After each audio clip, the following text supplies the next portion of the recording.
Harvard Divinity School. Divining the Feminine in Tibet, Saga and Sadhana of Yeshe Tsogyal, February 28, 2022. Good afternoon and welcome. My name is Mimi Winnick, and I am a postdoctoral fellow at the Center for the Study of World Religions here at Harvard Divinity School.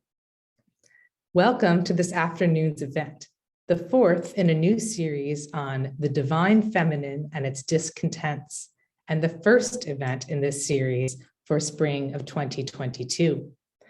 This series is part of a wider initiative at the center, which has just launched on Transcendence and Transformation, or TNT for short. If you're interested in learning more about the initiative, please visit our website and sign up for our weekly newsletter. This particular series on the divine feminine considers the complicated history of that term as a scholarly and as a sacred category, asking whether and how it should still serve scholars and/or practitioners today. Previous talks have considered these questions in the context of gender in modern Western esotericism, the divine Sophia in German idealism, and goddess worship in pre-Islamic Arabia. The videos of these events are now available on our website. Today's talk focuses on the figure of Yeshe Tsogyal, the leading female presence of Tibet. She appears in two distinct genres of literature, autobiographical and ritual practice texts. Our speaker will draw on a recent practice text to explore the practitioner's relationship to a divine feminine that may be better understood as a holistic divine, a non-binary writ large, that is nonetheless feminine in image and metaphor. Our guest for this evening is Professor Carolyn Klein, Rigzin Drolma, who is professor and former chair of religion at Rice University and co-founder of Dawn Mountain, a center for study and practice in Tibetan Buddhism. She is also a past research associate in the Women's Studies and History of Religions at HDS, now the Women's Studies and Religion program. Her 7 books of writings and translation include Meeting the Great Bliss Queen, Buddhists, Feminists, and the Art of the Self, and Heart Essence of the Vast Expanse. We are very happy that Professor Anne Klein has accepted our invitation to speak about this fascinating topic and look forward to her presentation. We have an hour and a half together this evening until 5:30 p.m. Eastern Time. I will soon disappear from the screen and Anne will appear. She will speak for about 45 minutes and then I will reappear to facilitate the question and answer session, which will finish by 5:30 Eastern Time. And right now, I'd like to invite our speaker, Professor Anne Klein, to appear on screen. Good evening and hello everyone, wherever you are. And thank you so much, Mimi, for that very gracious and succinctly applicable introduction. I'm very happy and very honored to be here at this time with you as part of the larger programs that Mimi just described. I was, as she said, a research associate in the Women's Studies and Religion program way back when. That was where, thanks to the shepherding of founding director Constance Buchanan, like my colleagues, faculty of the Divinity School at the time, began and wrote my book, Meeting the Great Bliss Queen, and very happy to be invited back now.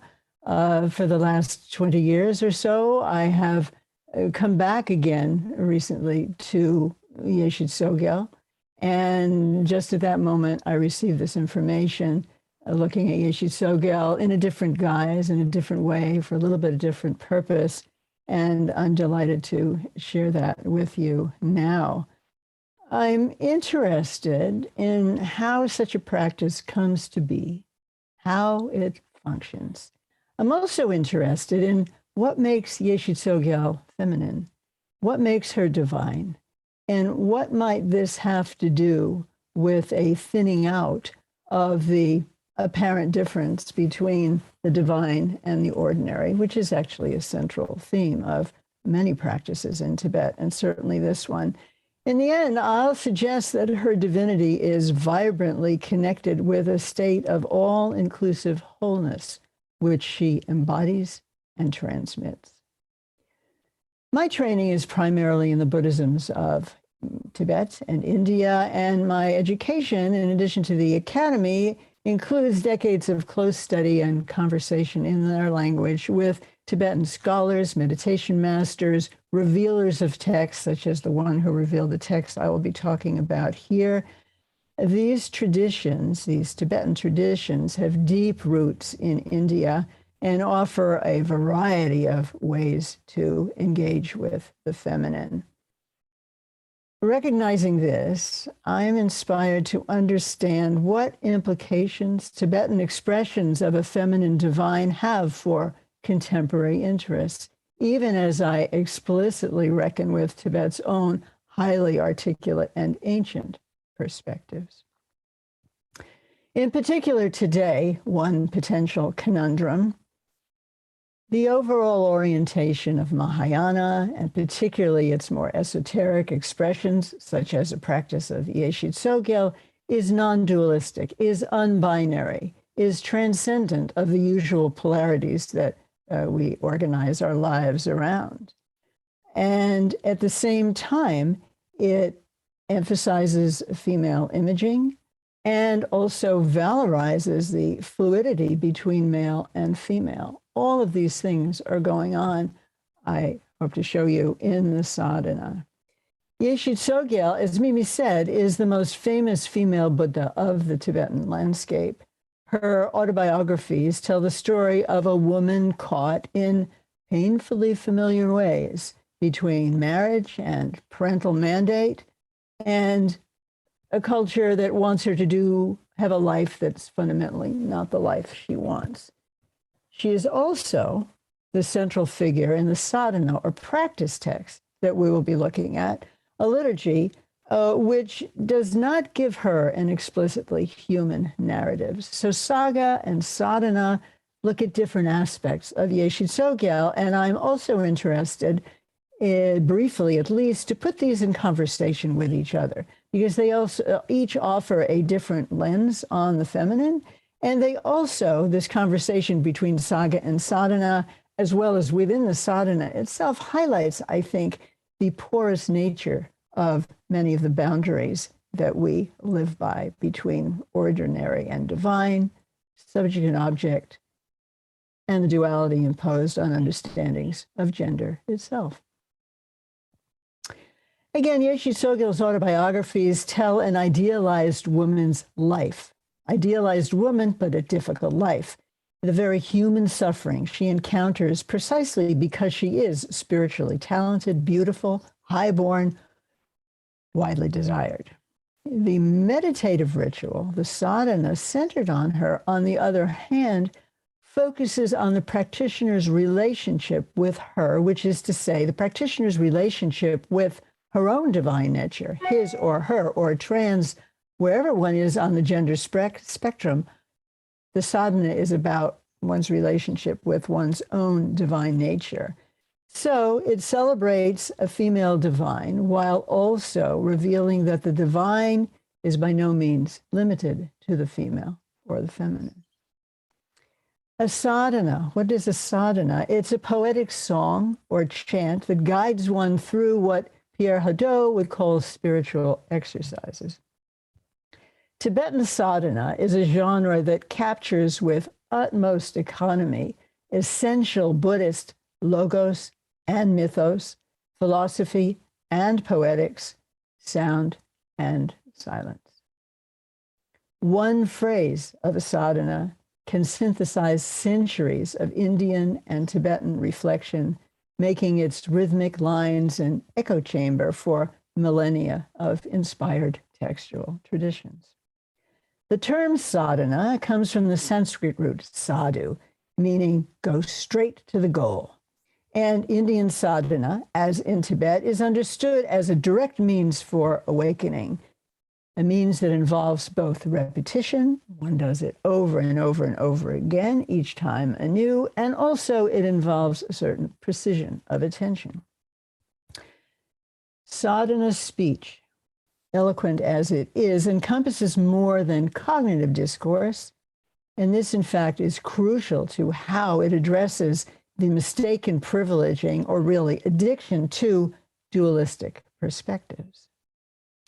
Sadhana speaks in the language of bodily energies as well as in words, energies which transcend and also support speech. In the 18th century, Jigme Lingpa, a lineage forebear of the text I will share with you, emphatically states, the essence of speech is wind, not words, but wind, energy. The energies of breath and speech are ritually purified before, during, and after the sadhana proper by reciting the vowels and consonants of the Sanskrit alphabet, the sound and form of which the Tibetan alphabet closely resembles. The 7th century Buddhist yogi, Kanha, famously said, the path is held by vowels and consonants. What he meant was that through this recitation of the vowels and consonants,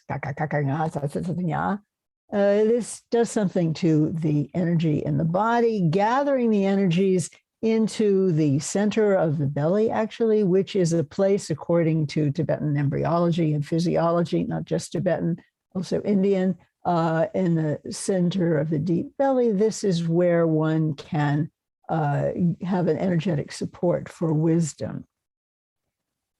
When the revealer of the text I'm introducing discussed it a few years ago, he said that when recited well, reciting these vowels and consonants, it unties the knots in the channels that exist throughout the body. In this way, this Dzogchen master, born in 1971, is echoing Kanha, the Indian yogi from 14th centuries ago. So sadhanas are spoken, chanted, sung, but their language is not words alone. Therefore, in addition to this text's literary dimension, I also want to bring forward a bit how it understands body, speech, and mind to integrate together in the very process of singing the sadhana, whose essence is energy, after all. In this way, one moves ideally behind a binary way of living into a more holistic sensibility, which raises the question, is wholeness gendered? Wholeness is inclusive in a way that ordinary gender discourse is not, especially so in Dzogchen, literally the great completeness tradition of which this text is a part. Yeshe Tsogyal, in her biographical narrative, in the symbolism and processes associated with her in the sadhana, is definitely gendered. At the same time, the wholeness toward which the whole practice is oriented will not be buying into ultimately binary presentations of gender. So feminine and part of a larger wholeness, and showing the way to that without eliding or losing any of the distinctiveness of feminine presence. In the Tibetan and also Indian context, this all-inclusiveness is central to reckoning with the vastness of divinity. It's a property of divinity. This is key to the sadhana's main purpose, which is thinning out and finally really resolving the apparent divide between being human and a Buddha too, and all other over-reified divides as well. It's a wholeness again in which everything is included, and that is such a significant principle that the name of the particular tradition itself repeats that point again. Dzogchen, great completeness, often translated as great perfection, could be translated as great wholeness, because the perspective of wholeness highlights the perniciousness of separation, the undue sense of alienation and separation, undue and dangerous, that arises among people, cultures, gender descriptions, always rendered on unstable premises. This Dzogchen-inflected sadhana highlights the perniciousness of these divides. For one thing, binaries are based on generalities, abstractions, those bad X people over there, abstractions of thought. Wholeness includes an infinity of precisely figured phenomena.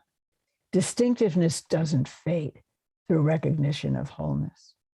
It comes to the revealer of this text, in fact, has a lifelong, who is male, a lifelong and lives-long relationship with Yeshe Tsogyal. We can have that slide. This is Adzom Pela Rinpoche, and he is regarded as an incarnation of the king Chisong Detsen, 8th century Tibetan king, who immensely furthered Buddhism in the 8th century in Tibet, and in fact, who, according to one of Yeshe Tsogyal's narratives, married her and paved the way for her connection with Guru Rinpoche, ultimately her teacher, consort, and awakened equal. In this current life, when Adzom Pela Rinpoche was about 8 years old, seated at the front of the main assembly hall at Adzom Gar, which is now in what is now Sichuan, where he was raised, Yeshe Tsogyal appeared to him and gave him one of his tertun, or treasure revelation names, Dorjing Arab Sel. So at 8, he receives a name from her. And later in life, in the early 2000s, as far as I know, the Sādhana has a colophon, which describes his meeting Yeshe Tsogyal at her soul lake, the small lake that arose when she was born, that is her heart, her soul, and still remains all these centuries later. And it was there, it seems, that the revelation dawned for him. It's called a treasure, or terma, because it is understood that it was placed in his mind long ago in the 8th century by Yeshe Tsogyal herself as a messenger for Guru Rinpoche, who initiates the whole tantric swath of traditions in Tibet, according to Tibet's own view of this, at least partly mythical history. Guru Rinpoche is a central figure, and she is his equal, consort, and messenger. Perhaps the most dramatic expression of his fused identity with Yeshe Tsogyal, and at the same time a demonstration of gender fluidity, occurred in his life as Janjup Chögyal Sengde, who lived roughly during the mid-19th century. While still a young child in that lifetime, he announced, "I'm Yeshe Tsogyal." And he's said to have been male until age 20. From 21 to 30, he was female. And this shift itself is considered to be a sign of the dakini, a sign Yeshe Tsogyal is a dakini, a sky-going wisdom woman, and also an indication that he himself was a reincarnation of Yeshe Tsogyal. He's understandably famous for this, and also famous for being a highly accomplished practitioner. Late in life, that is this life in the mid-19th century, he told his student, Lama Tsering Dorje, "When I die, you will see rainbows and many different kinds of birds." Then he shut himself in his room. Lama Tsering Dorje, uninvited and indeed forbidden, peered through a hole in the door, and he saw that the Lama was 2 or 3 feet above the cushion, and he was covered with feathers and planning to fly. Tsering Dorje, the student, opens the door and begs him not to leave, and in this way prevented him from following the hallowed rainbow path of Guru Rinpoche and Vimalamitra. In this life, Adzom Pela Rinpoche was known to describe birds as dakinis, these wisdom women, and especially vultures, crows, ravens. He considered emanations of Yeshe Tsogyal. And this, next slide, please, was a perception perhaps returned by the birds, as you will see when this slide comes on, another echo of Yeshe Tsogyal in his life. As for the sadhana itself, it's a 2-part treasure. It consists of a dakini foundational practice, or ngandro, and then a very short, even shorter, what's called a practice for becoming Yeshe Tsogyal, oneself in conclusion of the dual part sadhana, becomes Yeshe Tsogyal.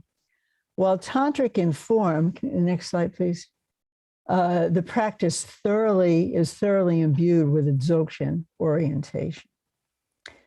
The sadhana's opening homage skillfully evokes the wholeness central to Dzogchen and to this specific practice of Yeshe Tsogyal. It is a salutation in Sanskrit. Next slide, please. Namo sarva dakini. Homage to the dakini, who is everything. Now, because of Sanskrit's fluidity of interpretation in its famous compounds, we can understand this in different ways. Pithily, we understand that right from the beginning of the sadhana, from this very first moment, she is present. And one understands that she is everywhere and in everything, expressing the holistic reality toward which the whole practice is oriented right from the beginning. We can understand this phrase in a variety of ways, as you see here. She who is everything and who is the dakini of everything. And perhaps most significant, sarvasmin daki, the dakini within everything. Because sarva, which means all, is also related to sara, meaning essence. So, and this contributes the final and perhaps ultimate way of reading this compound, homage to the dakini, who is one moving gently within everything. Yeshe Tsogyal, the next slide, please, is not just an esoteric figure beyond our human reach and understanding. No, quite the contrary. She is, no, before that one, yeah. That one, the blue one, yeah. Thank you, yes. She moves already now in us. That means before the start of the practice, we're already not separate from her. This being the case, who is singing the sadhana? Is it your voice? Is it Yeshe Tsogyal's voice? Is it a duet? Is it an unaccompanied solo voicing? This is a question that itself starts to undo the untoward binary or sense of separation between one's ordinary self and the awakened being one is meant to become. In touching into this, Ajahn Rinpoche, commenting on this text, the next slide, used a phrase I want to bring to your attention, nga me nga, literally the me which is not me. Before, yeah, okay. The me which is not me, the self which is not self, literally the I which is not I, nga me nga. And in a very compelling way, Yeshe Tsogyal is herself the me which is not me, because she is me, but of course not the ordinary me. So who is singing? The ordinary me, the awakened me? Do these come together? Ultimately, they do. Ultimately, over time, months, years, lifetimes, the ordinary singing me really becomes indistinguishable from the awakened Yeshe Tsogyal. That is to say, reckons with one's own actual nature, all-inclusive nature, as Dzogchen understands it. So before returning to the sadhana, I want to take a few moments to consider how the saga of Yeshe Tsogyal informs the practitioner's relationship to the practice. A good story, like a good practice, starts with a plight and works toward unwinding it. The Yeshe Tsogyal of her biographies, as we've already heard, needs to free herself from the worst kind of worldly plight. A dangerous flock of admirers, parents deaf to her pleas, obstructions to her own life vision. The sadhana is about gaining non-conceptual wisdom. The human story brings all our human emotions into the arena of the sadhana, because everyone practicing this sadhana, even in modern West, certainly in Tibet, would know something about the autobiography, and it would be present in some way. So this given that non-conceptual and wordless wisdom is at the heart of wisdom itself, one could ask, as many students do, what are the words of the sadhana? Why do I have to chant words at all? Why not just sit in some kind of open state? Indeed, the famous first line of Rahula Bhadra's praise of the Lady Perfection of Wisdom, of which Yeshe Tsogyal is considered an emanation, says, Masamjame Shero Paranchin, wisdom beyond speech, thought, or description. Wisdom can't be thought, talked, or described. Wisdom is characterized as female, and it is not generic. It is an actual state which has precise sensibilities associated with it, sensibilities of wonder, sensibilities of expansiveness, sensibilities of compassion, and as such cannot be captured in all its specificity by words and thoughts. Especially it can't be captured because the energy of wisdom, as suggested by the quote earlier about speech being the actual having energy as its essence, the essence of speech, therefore, means that talking about wisdom, if we're talking about it with what Buddhism calls the karmic energies that are dispersed throughout the body, rather than based on energies from the center of the body, that speech can't possibly describe wisdom.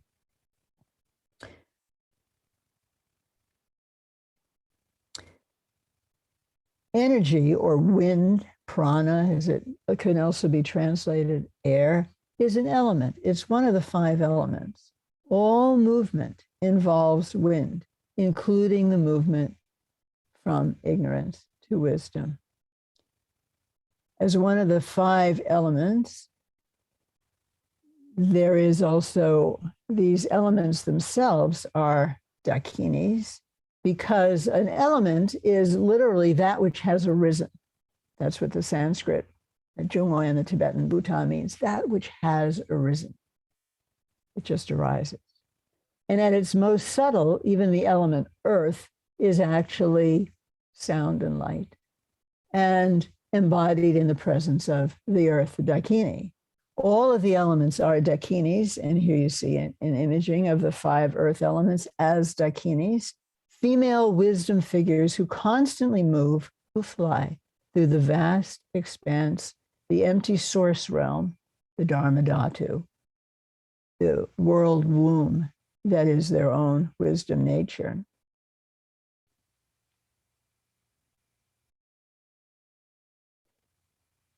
So a few vignettes from Yeshe Tsogyal's liberation story as we approach more closely to the sadhana.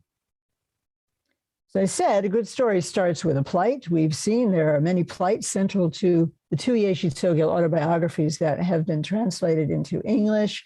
One from the revealed in the 17th century, translated by Keith Dowman as Sky Dancer, and the other more recent translation based on a manuscript actually that Harvard's own Professor Janet Gyatso discovered in Tibet in 1996, give a human touch to the aspirant's recognition of what is involved in becoming Yeshe Tsogyal. The Yeshe Tsogyal of her autobiographies needs to free herself from the worst kind of plights, and it's not easy. One prince and then another sends hundreds of elephants loaded with caskets of jewels to woo her. She responds by reading aloud a letter to their envoys addressed to the prince, saying, I, the princess, aspire only to do spiritual practice, so I am returning each and every container of jewels. This gains her father, the king's ire. Even though he loves her, he must uphold the law of the land, so he sends her into exile, which eventually culminates in her meeting with, again, Guru Rinpoche, and in fact, beginning her spiritual journey. Wisdom seems to the practitioner often, and perhaps also to the general reader of these sorts of stories, something quite transcendent and beyond, not so easily available. We see people and objects as external to us. We see states of wisdom that we don't currently feel we have access to as distant in time, place. We feel perennially implicated in two-ishness.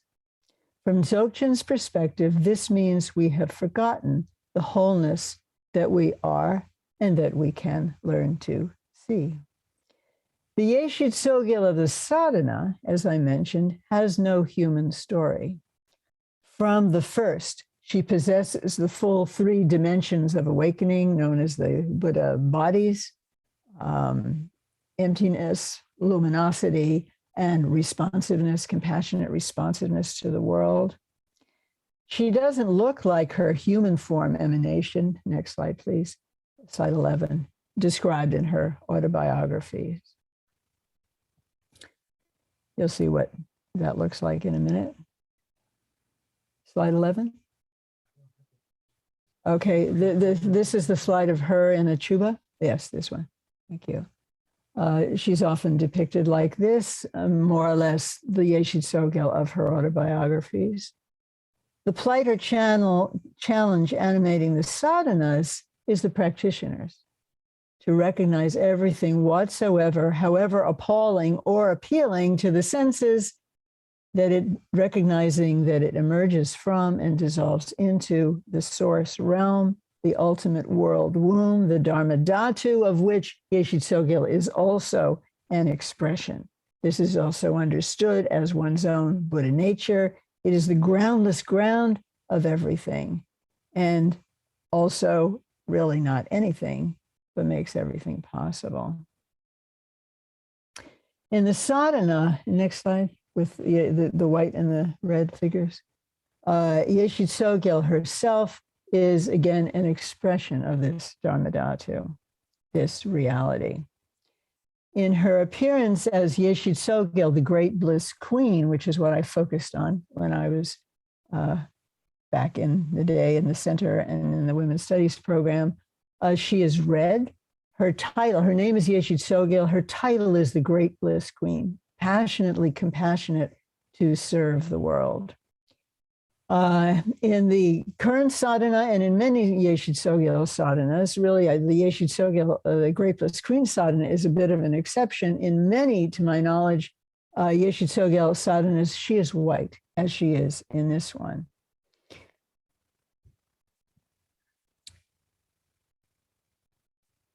The practice itself is a ritualized and potentially deeply felt conversation with Yeshe Tsogyal, who is at once a divine feminine ideal, also part of oneself, and an expression of, and actually the path to recognizing the all-inclusive reality, which, according to Dzogchen and the lineage forebears of this tradition, is one's nature.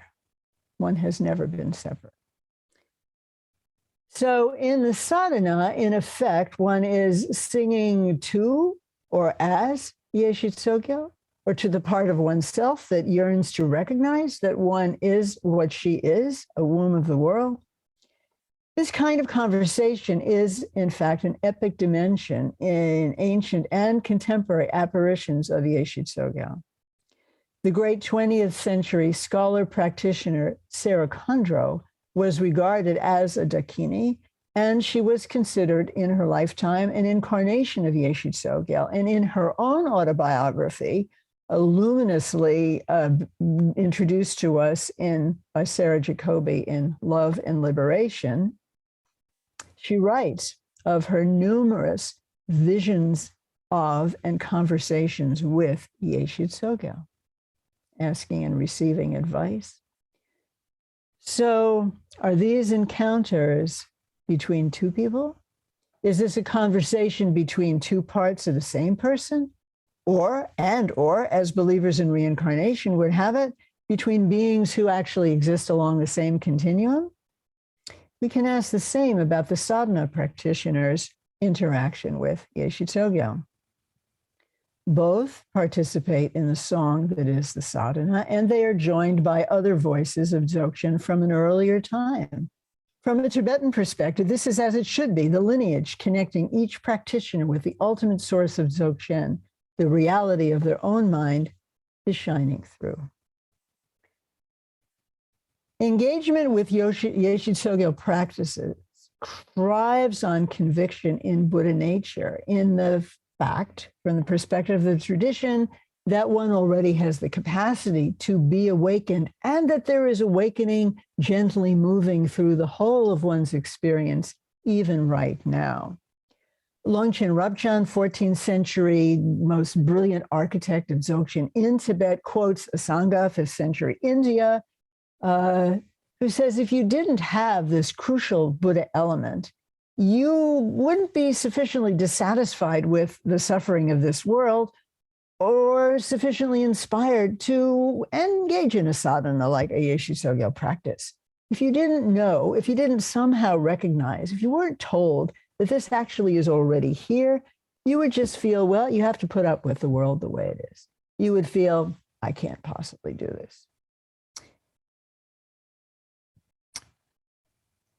So here we have the practitioner who, regardless of location on the gender spectrum, seeks to recognize this inclusivity, this Dharma, Dhatu, source realm, spacious arena as their own nature. Always united with wisdom, this nature is an intimate link to Yeshe Tsogyal. The Dharma Dhatu, as Longchenpa describes it in his exquisite verse, spacious realm by nature simply there, no in or out, includes everywhere. Limitless, no bounds of high or low, not broad, narrow, sheer seer, pure as space. This is meant to describe what one is currently obscured from recognizing in oneself. Longchenpa emphasizes that wisdom is everywhere, and specifically that nothing ever, and wisdom, for Dzogchen, wisdom suffuses the world womb, the Dharma Dhatu, and nothing ever departs that realm. Everything, writes Longchenpa, the entirety of samsara and nirvana dawn there in the world womb, the Dharma Dhatu, of their own accord, and never depart this, which is their very source. With this in mind, let us look at the formal opening homage of the practice, the sadhana itself. Priya. Unborn, Namo, word of homage, unborn wisdom. Unborn wisdom is the very form of the dakini. Self-sprung Tsogyal, Heruka, she is unborn and at the same time springs forth of her own accord. This is a description of reality from the Dzogchen perspective. For Longchenpa and throughout the sadhana, unborn is a wisdom of the world womb, and in fact is the nature, the wisdom nature of everything that exists. What, just like the essence of any reflection in water, the nature of it is water. Reflection in a mirror, its nature, what it is mirror. So everything that we know and see and are is actually, in its real nature, its neluk, its sādhana, is actually wisdom. What can this possibly mean? The fact, one thing it means is the fact that she is unborn in no way stops the action. There is unborn status and also unceasing arising, ceaseless arising, such that how marvelous and superb, Longchenpa writes, the secret of all the perfect Buddhas is that all things are born within what is unborn. Yet in the very act of their being born, there is no birth. So that leaves one perhaps with a certain what response, which we could also call a sense of wonder, which invites already a kind of open gaze, not so caught up in logic, that in fact the practice invites, such as Longchenpa's poetry. So she is modeling how everything unceasingly arises. By being unborn and unceasing is a famous epithet of the perfection of wisdom and often appears in Dzogchen literature. It stymies the ordinary mind. However, unborn and unceasing, like ignorance and wisdom, like samsara and nirvana, are only contradictory when one forgets the larger dimension of which they are like waves in the ocean, appearing in all their unique presencing, but not contradictory the way a dualistic or two-ishly oriented kind of mind, ordinary mind, would have it. Therefore, once wisdom recognizes the infinite inclusivity of the Dharma Dhatu, paradox resolves. Birth is movement and change. The birthless is still. It all dances together like waves in an ocean. There's something else we need to know about wisdom, and that is intimated in the next line. Rest, neither erase nor place. So having had this mini epiphany of arising and ceasing, Yeshe Tsogyal expressing reality in this way, one receives an instruction. And this instruction is almost verbatim an echo of a passage from 5th century India when, as cited by Longchenpa, Asanga, the great Asanga Mahayana scholar, wrote, "There is nothing whatsoever to remove from this, nor anything in the slightest to add." This is very significant. It means that, so effort is a function always of feeling that the wisdom, the goal of the path lies outside oneself. And that is a form of bifurcated dualism that exactly the sadhana wants to counter. What it is pointing to is that it's already there. It says in many, many ways, Longchenpa, all the great writers of Dzogchen have wondrous ways of saying it's there. Don't look elsewhere. It's here. But we don't know how to look here. So that takes practice. In this way, in singing this line, you're inviting yourself into a less effortful mind, which phenomenologically, a less effortful mind is also a less dualistic mind. Think of being relaxed, if you're ever relaxed, just sitting outside. Not so much dividing the world into good and bad, just kind of there. In letting go of effort, you are no longer a subject yearning for an object across a chasm.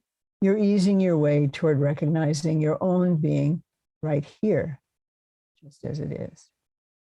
How could it be otherwise? The Dharma Dhatu is already perfect and complete. Nothing could or should be done. Doing in that instance obstructs one's actual purpose. Yeshe Tsogyal is divine because her presence continuously demonstrates this essential insight.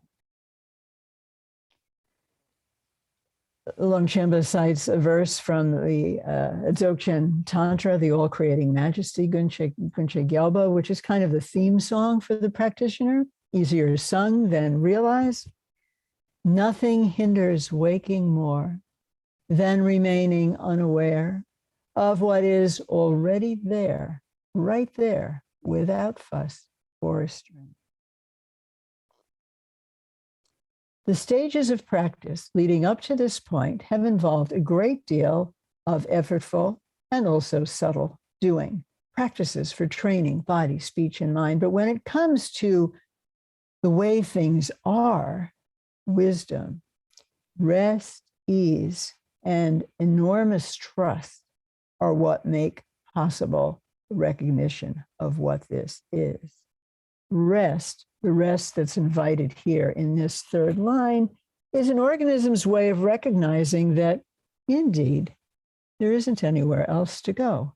Wisdom is everywhere. Here we land on Dzogchen's unified theory of seeing and being, what we might call a unified epistemology and ontology. Engaging song as well as contemplative and philosophical acuity, all of which align with metaphors and images of the female, one relaxes into the groundless ground of the Dharmadhatu. No more story, no more plight. Just like that, our ordinary sense of two-ness, premised on distance, softens. As the wisdom of completeness grows more robust, you grow more and more akin to Yeshe Tsogyal. This means you are starting to live up to her name. Her name is starting to become your name. Her name translates as Queen of the Wisdom Seas. Wisdom, like the ocean, is not something you get or make. It's there all along.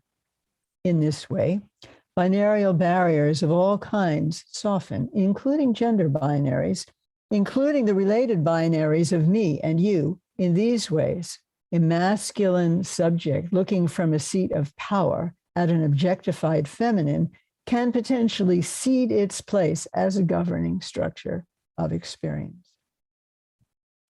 But not so easily. The gaze of patriarchy has shaped our globe. Likewise, perceptions of racial, national, and other types of otherness. Nonetheless, from the sadhana perspective, these are not foundational, ontic, or epistemological categories. None of them are. Gender is not. It is simply a powerful premise based on the delusion of a subject having control over an object, or the related and equally powerful delusion that these so-called subject and object are fundamentally separate. Doesn't mean they're not distinct, but fundamentally separate is denied here. These are deeply rooted characteristics of ordinary knowing, and they contribute significantly. These dualisms are deeply rooted and characteristics of ordinary knowing, and they contribute significantly to the creation of many types of suffering, including injustice, poverty, racialized class discrimination, gender binaries are all widely implicated in this fundamental, from the perspective of the sadhana and much of Buddhist literature, delusional. Shifting them isn't easy. It requires some version of the grounded and committed rebelliousness exhibited by Yeshe Tsogyal herself, as well as the wisdom of wholeness. Pierre Hadot, famous for his analysis of spiritual exercises in ancient Greece and Rome, and priding himself on being jargon-free, many readers are thankful for that, notes that he agrees with Foucault that, quote, before Descartes, a subject could have access to the truth only by carrying out beforehand a certain work upon themselves, which made them susceptible of knowing the truth. For Buddhists who wish to practice it, the sadhana offers precisely such preparation of the self. And acknowledging this, one is already recognizing that the subject, as Foucault elsewhere emphasizes, is amenable to influence. We all know this. It's what makes education possible. Today, neuroscience speaks of brain plasticity. Conviction in profound amendability is also there in the Buddhist tradition in the rubric of Buddha nature, as we saw earlier, the Dharmadhatu. The sadhana-specific and Dzogchen-inflected process points to a reality which, while itself genderless, also aligns compellingly with feminine divinity through image, metaphor, and cultural association. Foucault and modern secular discourse potently analyze the formative power over subjectivity possessed by institutional, economic, and racial structures, man-made structures.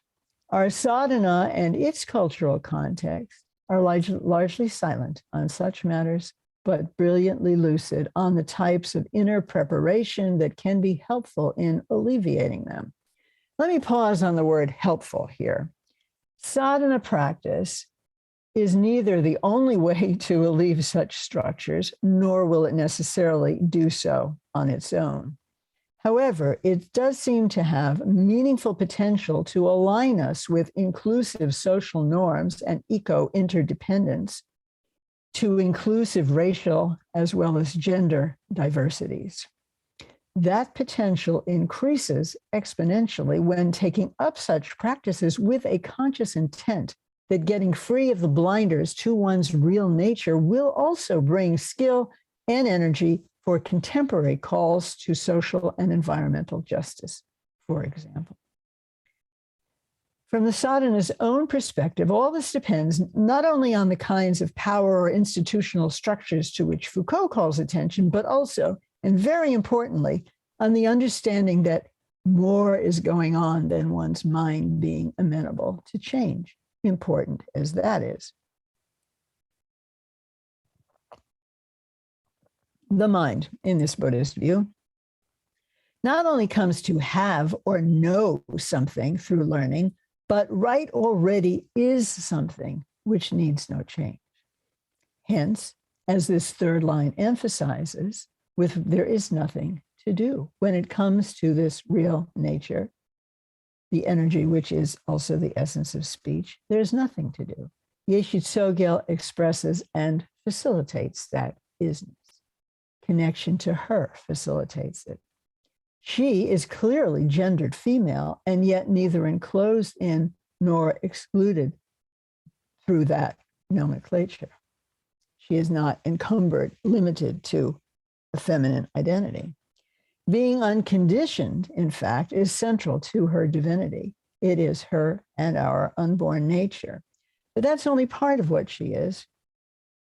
Unceasing activities, as we've said, is equally part of Dzogchen's understanding of reality as the unconditioned unborn state.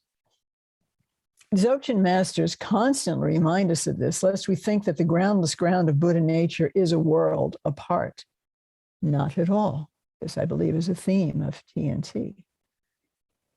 It is the ground and source of all the dynamics of our lives, ordinary and awakened. At the most basic ground of reality, Dzogchen says, there is neither Buddha nor ordinary being. This groundless ground, Buddha nature itself, is more primary than a designation as awakened or ignorant, as male or female, or anything on the continuum between these poles. Yeshe Tsogyal's divinity lies with how she orients one to this. Like Mother Wisdom, Prajna Paramita, who lives in her, she is arising and ceasing. Ordinary mind sees ignorance and wisdom as unambiguously dualistic, whereas they actually largely exist on a continuum, but not only on a continuum, because wisdom is always the final flavor of every type of knowing. Wisdom, says Longchenpa, is the actual way all things are. Mentioned this a few times. I want to spend a moment on this. It's really worth considering. In saying that wisdom is the actual way all things are, Longchenpa is shining a light on the wonder of first-person perception. This is not a third-person proclamation, everything is the nature of wisdom, and it's your experience, and everything that you know is part of your experience, is part of your knowing. And your knowing, the lens through which everything arises for you, its nature is wisdom. If you perhaps take your eyes off the screen for a moment and look at something in your room, wherever you are, you see it. There is the seeing and the seen, always, hearing and the heard and so forth. Just to your own way of experiencing right now, can you separate these? Can you separate the seeing from the seen? Can you ever look at anything, much less your own mind and your own nature, except through the lens of consciousness, of knowing? You cannot. The fact that you can't has been called by scientists the problem of consciousness. For Dzogchen, this so-called problem is actually a profound insight into how things are, into what our experience actually is, a recognition of the unique features of consciousness itself. You can't leave home without it. In fact, you can never leave this home. And thus, recognizing one's reality is vital to the entire sadhana. as we see in the fourth line of the Homage. Its first two lines were about how to see Yeshe Tsogyal, the third about allowing that to be enough and done. And now in the culminating fourth line, face known, nature known, seen, that is refuge. That is freedom. Mind awakes. All just what is being recognized is this liberative recognition of what has been there all along. This is ultimate refuge. All one's needs are met. Compassionate activity is the only imperative now.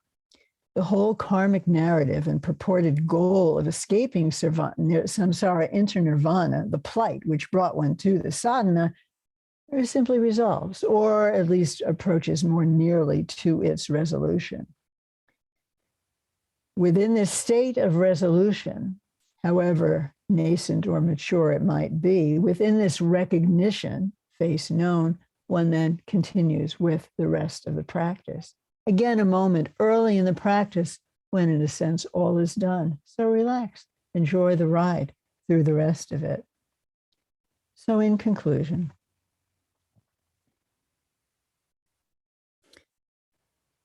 the divine encountered on account of its female expression becomes, without ever losing the divine dignity of that very precise expression, a dynamic, fecund wholeness, womb, home, and heart of a flamboyant diversity that is possible because of it.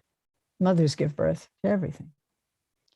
So then, a sadhana is, at its very simplest, a song we sing, a current moving to and from our human self and that to which we aspire. Sadhana allows one to perform the story of being human and a Buddha too. Singing may be accompanied by bells, punctuated by drums, cymbals, augmenting the energy of the song, the speech. And if everything goes quite well, every part of us, every part of our world is included in this expansive recognition.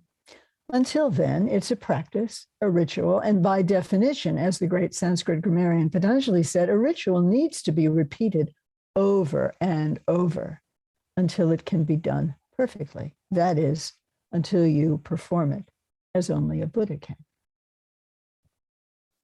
Ajahn Rinpoche noted once to me that blessings, the waves of grace, literally, that come through practice, come more easily when one sings. And the melody used for this practice is, in my understanding, something that dawned with the words themselves. So in translating, I translate it also into chantable English so it can be sung to this traditional melody. I'd like to share with you how this sounds, since you've been gazing at these words for a while. I'd like you to hear them. First, you'll hear it sung in English by the singer-songwriter Laurel Sprengelmeyer, stage name Big Screen, and then you'll hear it in Tibetan. So please rest your weary eyes and listen just for a moment as each sings.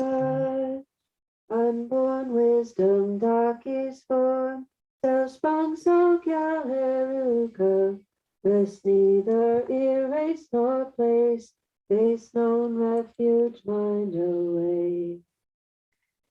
And now Jetsun Kacha Wangmo, she is actually the sister of the revealer of this text and herself regarded as a Tara, a female awakened being who lives inside in Yeshe Tsogyal.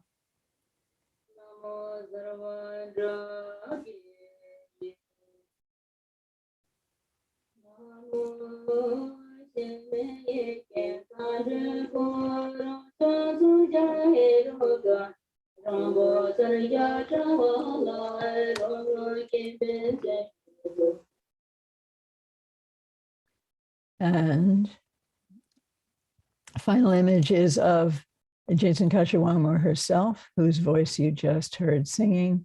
She and Ajahn Rinpoche were also brother and sister in their immediately previous last lives when they were the children of the famous Ajahn Trungpa, here she is.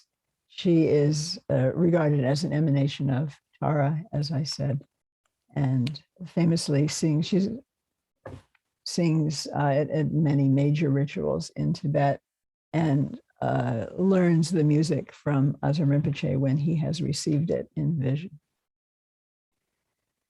So with that, thank you very much for your presence, and come back into real view, I hope.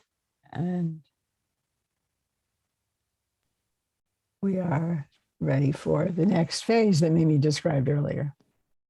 Yes, thank you so much, Professor Klein. That was a fascinating talk and a real, it was for me a real pedagogical experience as well.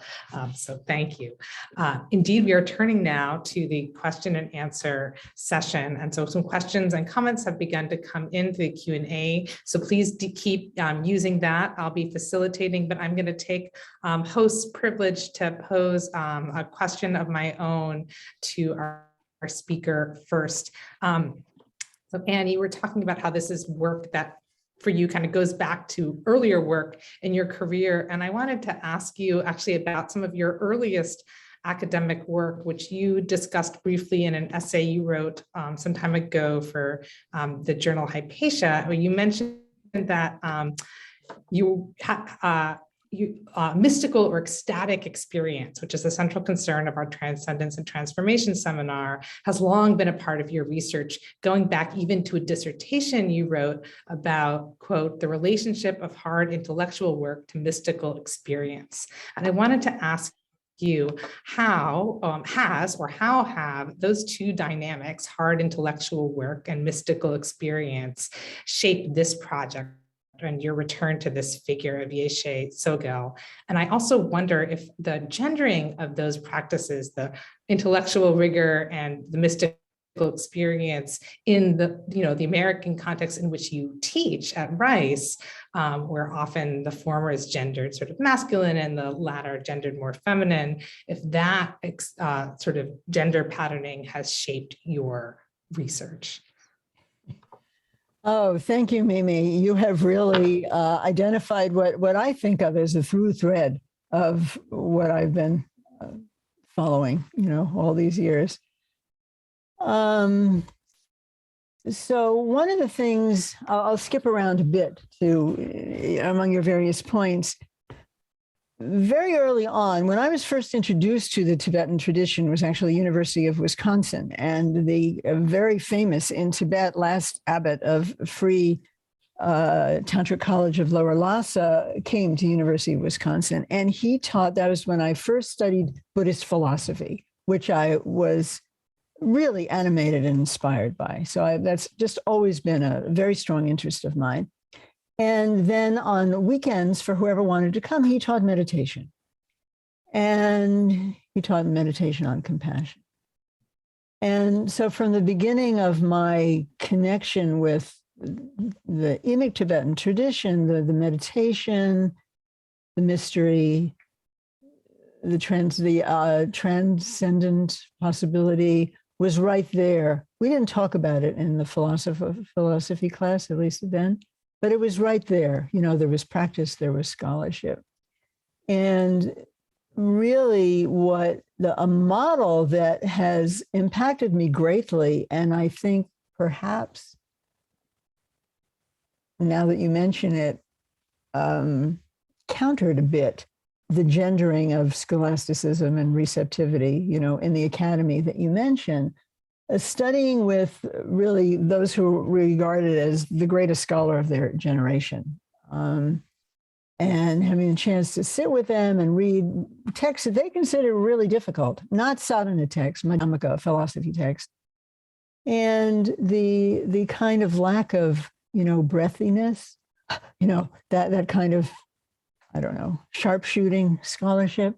They'd be so relaxed and so flowing at the same time that they were looking in, they were citing texts from memory, they were thinking out loud creatively, they were engaged intellectually, but they weren't collapsed into an identity as a disembodied thinker, I guess is my experience. And it took me a long time even to articulate that. I knew it impacted me.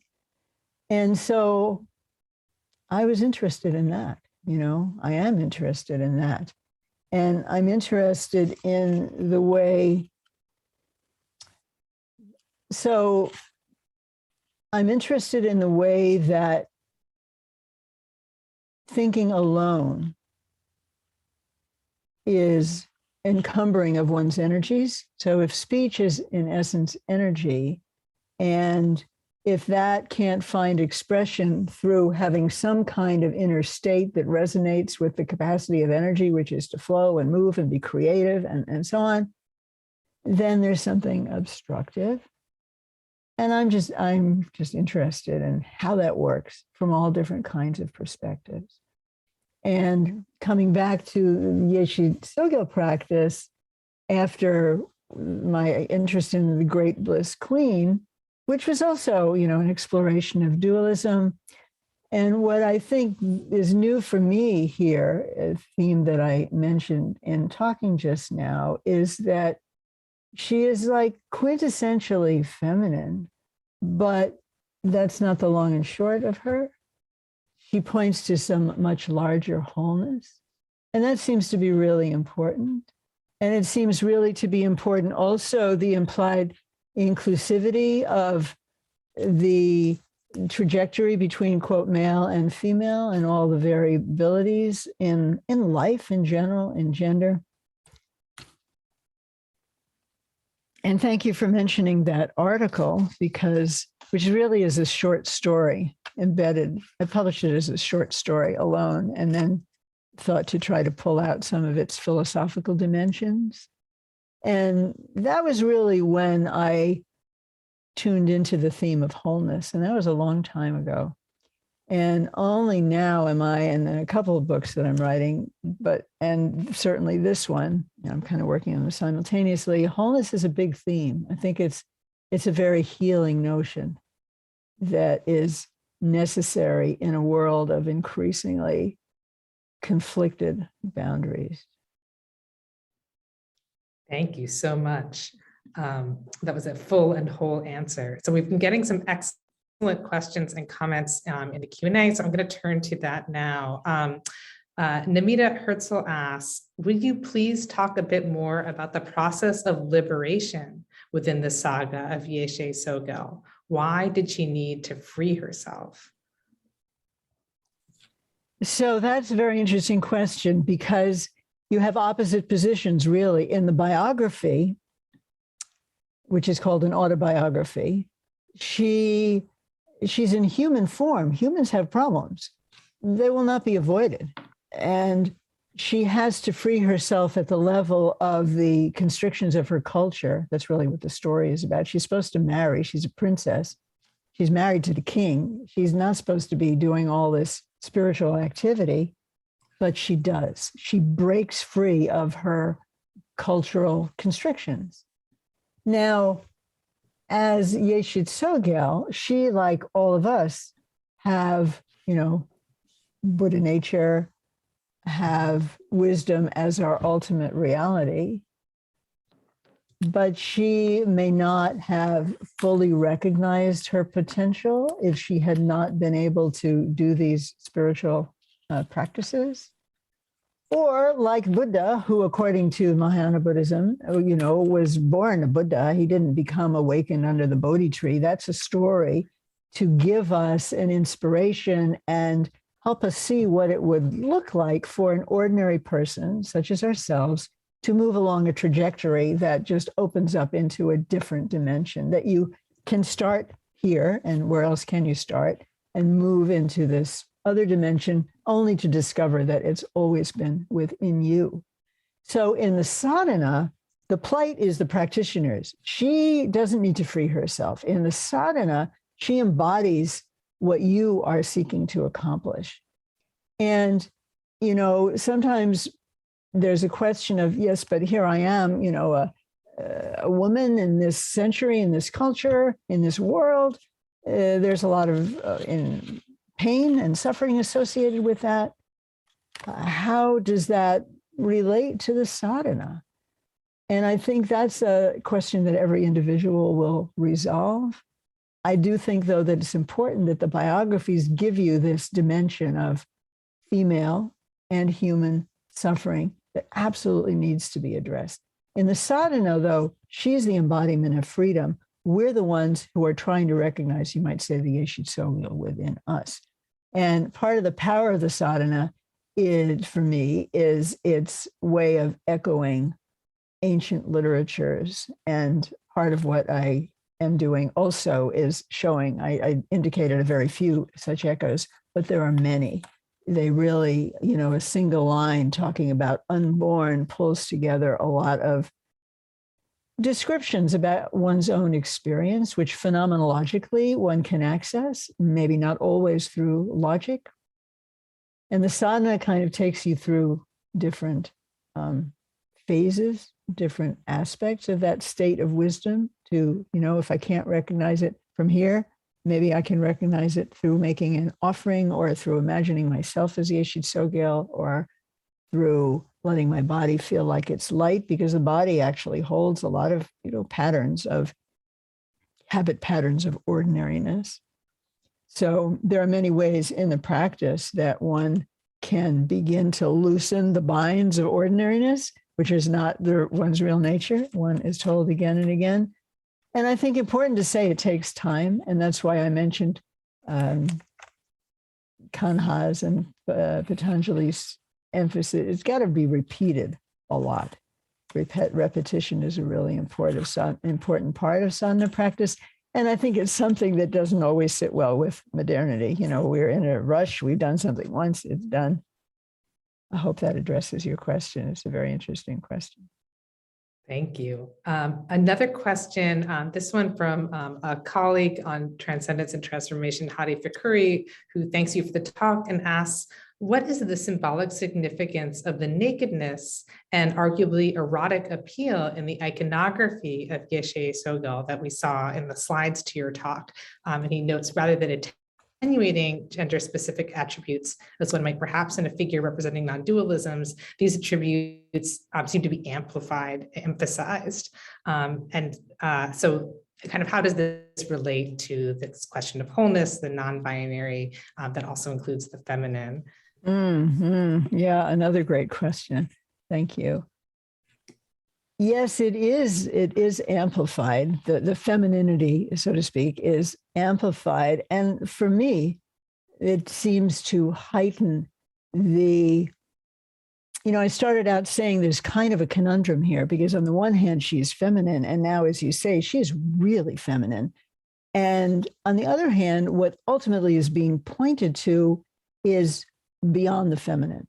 Even though the womb of the world is a feminine image and aligns with feminine imagery, there's also something transcendent. Males, of course, are included in this, but not featured in the sadhana.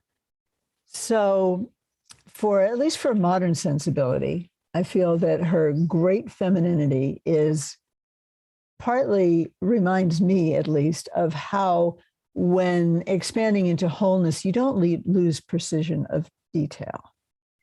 More traditionally, perhaps, the most prestigious practitioners, mystics, at least the ones whose names are recorded in history, have turned out, surprisingly, right, to be mostly male.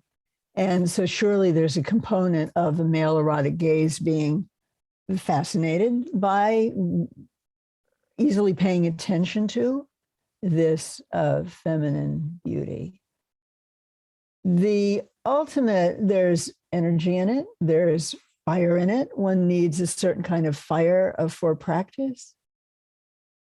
The nakedness, however, is really, I can't say it's not sensual because it's perceived that way. However, it's rendered as the state of wholeness, the state of recognizing reality, is often described in Dzogchen texts as a very naked state, unencumbered by any of the images, imprints, humiliations, traumas. Some part of us is not encumbered by those things which are so formative to our ordinary experience. So this mind is a naked mind. Reality is sometimes pictured, also it's pictured as a male figure of Samantabhadra, who is also naked and in union with his female partner, Samantabhadri.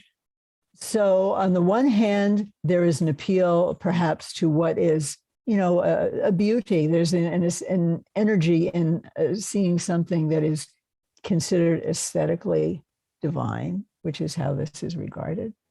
And more phenomenologically, if one gets there, there is an invitation to recognize, or at least believe that someday you could recognize, a state that is in fact transcendent of all of these, and at the same time doesn't wipe out their particularities, that is naked, that in and of itself, the groundless ground itself in Buddhist language is like prior, ontologically prior to either being awakened or being an ordinary being. So even the categories of, liberated and unliberated, much less the categories of male and female, they're obviously influential structures, but from this perspective, they're not the deepest, actually, structures of our being.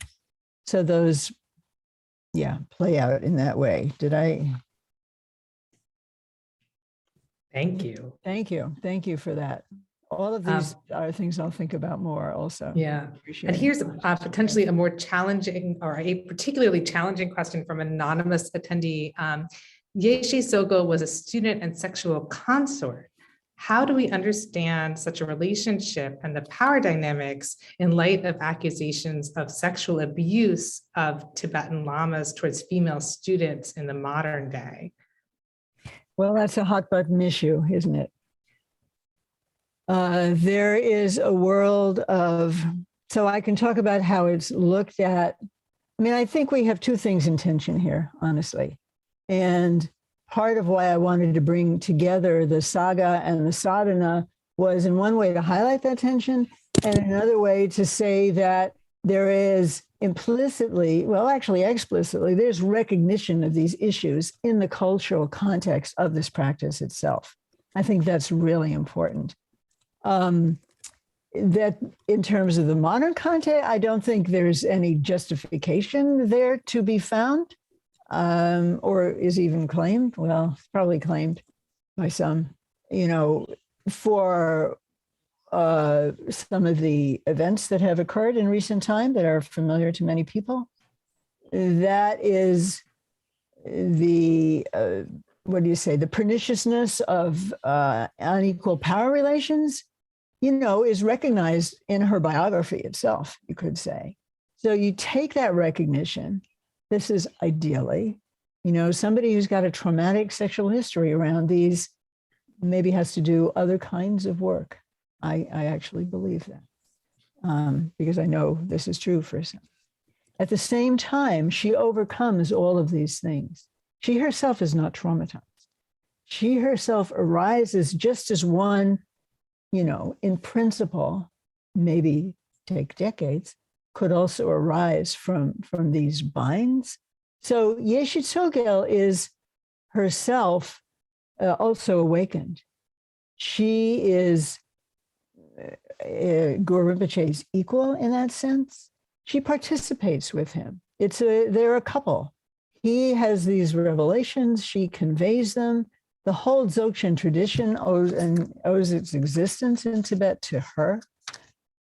So on the one hand, I would say that there is tension there that can use more unpacking, and that there is also, for one to whom this appeals, not every practice is for everyone, but for one to whom this appeals, it is a potential way past these very difficult and very constricting and often very dangerous binaries, including the male-female binary, in the way that gets translated into, a perceiving subject and a perceived object and the active passive, and all the iterations of that goes back to a certain kind of gender identity, as many scholars have written. And I also touched on that in my Great Bliss Queen book.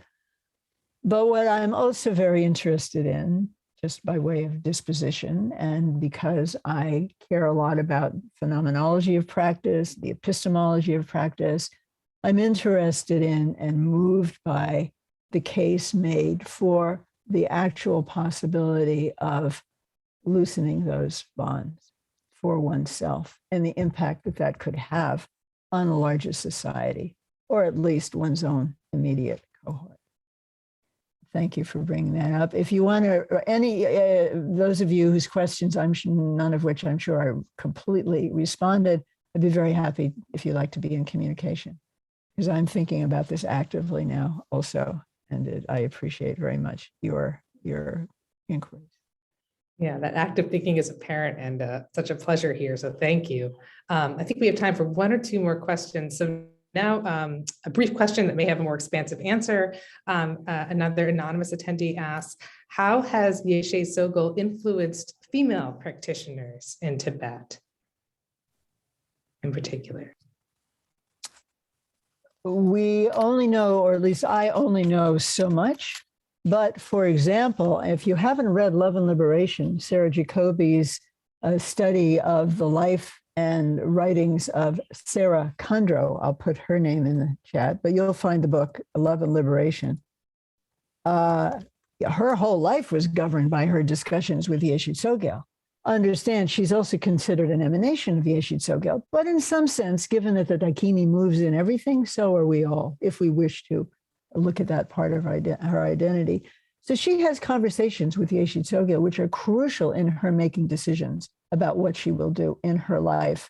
Rinpoche's sister, Jason Kachawamo, whose face you saw briefly, who's recognized as a incarnation of Tara, who is actually part of a kind of synod of wisdom women, including Yeshe Tsogyal. She's very connected with Yeshe Tsogyal. She herself once said that she has a very strong relationship with Tara. She appears to her, she has visions of her. She finds comfort in her, as Sarah Kondro definitely did. There now in Holly Gailey's new book, the story of actually the incarnation of Sarah Kondro, who has her own relationship with Yeshe Tsogyal. So definitely, how widespread exactly this is, I don't know, but I think, well, I don't know. I don't have hardcore. Right now, Sarah Jacoby and others, Holly Gailey, are doing research into the lives of women and nuns in Tibet, and there shortly will be more, I think, real on-the-ground information about this. But just from my own anecdotal, connection with these women, they have a very strong connection with these female inspired figures.